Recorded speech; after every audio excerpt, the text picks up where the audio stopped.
Chers élèves, bonjour et bienvenue dans cette nouvelle vidéo dans laquelle on va faire la correction des deux exercices de conjugaison que je vous ai donnés mardi dernier. Mais avant de procéder à cette correction, n'empêche mes chers de passer rapidement par un petit rappel de la leçon de conjugaison intitulée « Utiliser le futur simple de l'indicatif et le présent du conditionnel ». Dans cette leçon, on a traité, voilà, le futur simple et le présent du conditionnel, ainsi que leurs valeurs. Pour le conditionnel, et puisqu'on vient de le voir pour la première fois, on va se rappeler sa forme. On a vu ensemble que le conditionnel se forme effectivement de deux parties, à savoir le radical du futur, du verbe conjugué, suivi directement de la terminaison de l'imparfait. On passe maintenant pour se rappeler les valeurs abordées dans cette leçon. Le futur simple est généralement utilisé quand on est presque sûr qu'un événement aura lieu. Quant au présent du conditionnel, il est utilisé quand on n'est pas sûr qu'un événement aura lieu. On emploie le présent du conditionnel pour exprimer les valeurs suivantes. Le doute, quand on est devant une information dont la réalisation n'est pas certaine. Aussi, on l'utilise pour exprimer un souhait ou bien un rêve.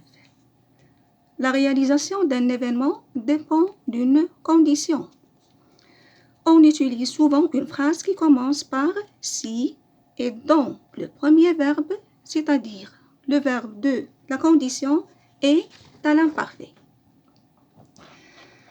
Parmi les autres valeurs du présent du conditionnel, il y a ce qu'on appelle la demande atténuée, qui nécessite la présence d'une expression de politesse. Après avoir fait ce rappel, on passe maintenant pour corriger les deux exercices. Commençons par l'exercice 1, dans lequel la consigne vous demande de transposer les phrases suivantes au conditionnel présent. Je commence par la phrase numéro 1. Le paysan vendra la récolte et s'achètera un nouveau matériel. Alors, dans cette phrase, on repère deux verbes conjugués au futur simple, à savoir vendra et s'achètera.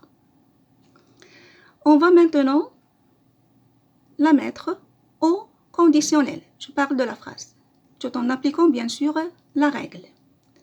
Alors on va dire, le paysan vendrait la récolte et s'achèterait un nouveau matériel.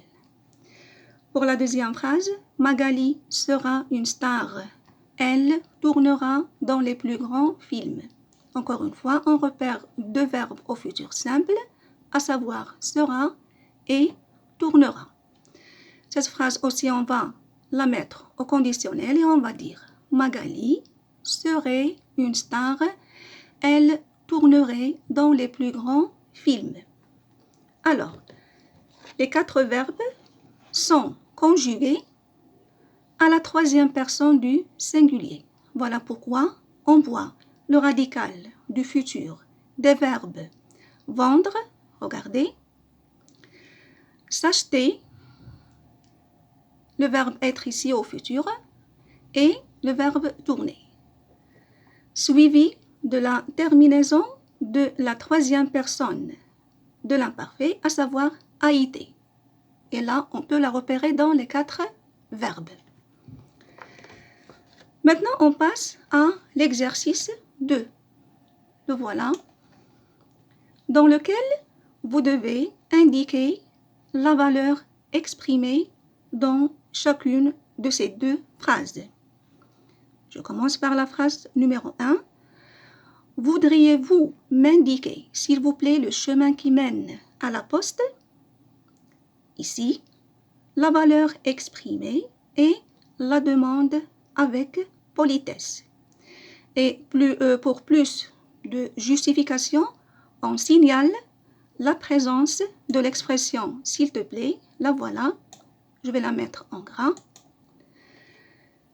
Cette expression qui exprime, voilà, la politesse. Et ce quand on veut demander un service à quelqu'un. Pour la deuxième phrase, combien j'aimerais faire le tour du monde. Ici, voilà, si vous dites qu'on exprime le rêve, c'est juste. Et si vous dites qu'on exprime le souhait, c'est juste. Donc les deux réponses sont correctes et sont accordées, bien sûr.